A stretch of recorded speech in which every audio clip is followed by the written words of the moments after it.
Have you ever wished that you didn't have to feel that crippling sense of fear that can almost feel like a paralyzing sensation and make us feel sick when we're trying new things outside of our comfort zone? Is it even possible to do anything about these feelings and sensations that we feel when we're tackling new things? G'day there, my name's Paul Heron. If this is you, stick around, because today we're going to look at fears and what causes our fears and what we can do to start to tackle the fears and almost embrace our fears and use them to our advantage. If you're new to the channel and haven't done so already, it will be a huge help if you could hit that subscribe button. It'll also keep you up to date with all future releases. So what is fear and why do we experience it? Fear can be defined as the emotional response that we have in situations where the body is getting itself prepared to deal with situations that it perceives to be threatening. These fear sensations that we experience can cause great anxiety when tackling new tasks. It can even prevent us taking actions altogether. And today I want to look at what we can do to start to tackle these fears that we experience and what we can do to help us to use them to our advantage a little bit, I guess, to help us to embrace the fears almost and continue to work towards taking action in line with our goals. The first of the strategies that I want to mention today is accepting the fears for what they are. Recognizing and accepting our fears as a real emotional response that we are actually feeling is a huge first step. With this awareness, we can then start to question the response that we want to take when we experience these fears. We can question whether it truly is a life or death situation that we need to alter our course of action, or whether we want to embrace the fear, accept that the fear is real and it is there, but the action that the fear is alerting you to is something that is in line with your goals, and it is an action that you want to continue to pursue.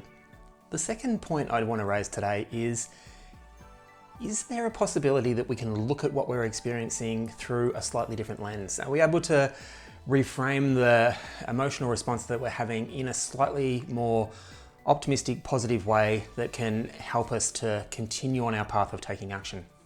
So when we feel that sense of fear, what actually happens within our body? It's generally things like a shallowing of the breath, a heart rate increase. Our heart rate increases, our pupils might dilate, our hands might get a little bit sweaty. These responses are typically our body getting ready to need to take evasive action and to prepare for a fight response that we might need to take, and to take the action that it's thinking that is the worst case scenario. The thing is though, this is the exact same physiological response we have when we feel excitement about an upcoming adventure that we're about to take, something new that we're about to experience. That sense of excitement does exactly the same physiological response within our body. So the labels that we give to these emotional responses and the internal language we use in general plays a huge part in how we experience these emotional responses that we have. Understanding and accepting that doing new things out of our comfort zone is going to be a little bit scary, and it's almost a requirement for us to grow and to go down that path of the unknown that we're working towards traveling down, and necessity to experiencing success with our goals.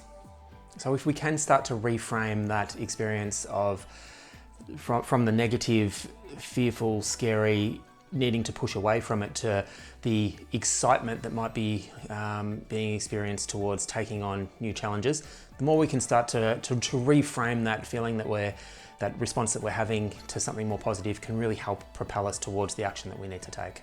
So we've spoken about understanding where these fears come from, what they are, putting a slightly more positive spin on the labeling and the language we're using to describe what we're experiencing. The final piece I want to say today is just to embrace what we're feeling for what it is, and to decide and make that intention to take bold action anyway.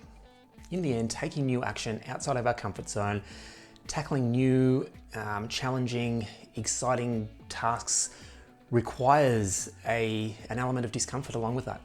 Learning to understand your body and what you're feeling and experiencing is a huge part of this as well. So we don't want to push the boundaries too far. We want to set ourselves as challenging goals and actions to take as we possibly can. But we don't want those steps out of the comfort zone to be too big a jump. So keep in mind that to take action in line with our goals, it requires us to step out of that comfort zone. So taking bold action, embracing our fears and anxieties and concerns that we might have about taking that action, embracing it and taking the action anyway is what we want to be doing. In my opening question, I asked, is it possible to get rid of these fears that we experience that can cause us anxiety when we take new actions and even prevent us taking the actions that we want to take? And the answer to this question is yes and no in a lot of ways. If we experience a fear and that fear prevents us from taking any action, then we're always going to feel that fear. Every time this thing that we're wanting to or that we're facing comes up, we're going to fear in the same level, the same intensity. It's never going to go away. The only way that we can start to decrease our sensitivity to some of these fears that we experience is by taking the action anyway.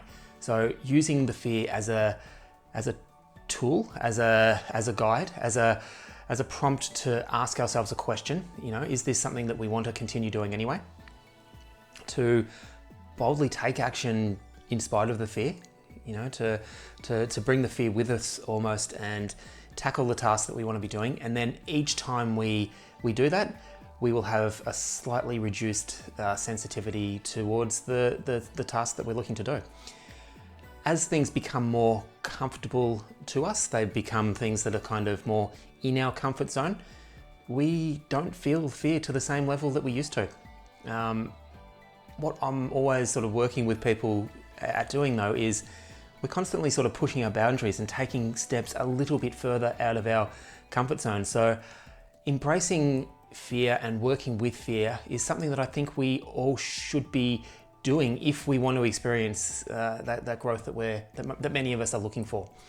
So it is definitely something to think about, just paying attention to why we experience fears in the first place, that they are there to protect us as a main reason for it being there. But it is a tool that we can use, and we can make conscious decisions about whether we want to still take the actions anyway, or whether it is a dangerous situation that we need to sort of adjust what we were thinking about doing. So look, that's it for today. I wish you all the best. If there's any further questions or anything else that you want to know on fears or any of the other topics I've spoken about already, or anything else for that matter, reach out and let me know. You can put some comments in the section below. As I've mentioned previously, I'm always open to talking about the topics and the things that you want to hear. Also, just don't forget to hit that subscribe button. It really does help me to grow the channel and to get it in front of more people. So hit that subscribe button, and I look forward to talking to you guys soon. Thanks. Bye for now.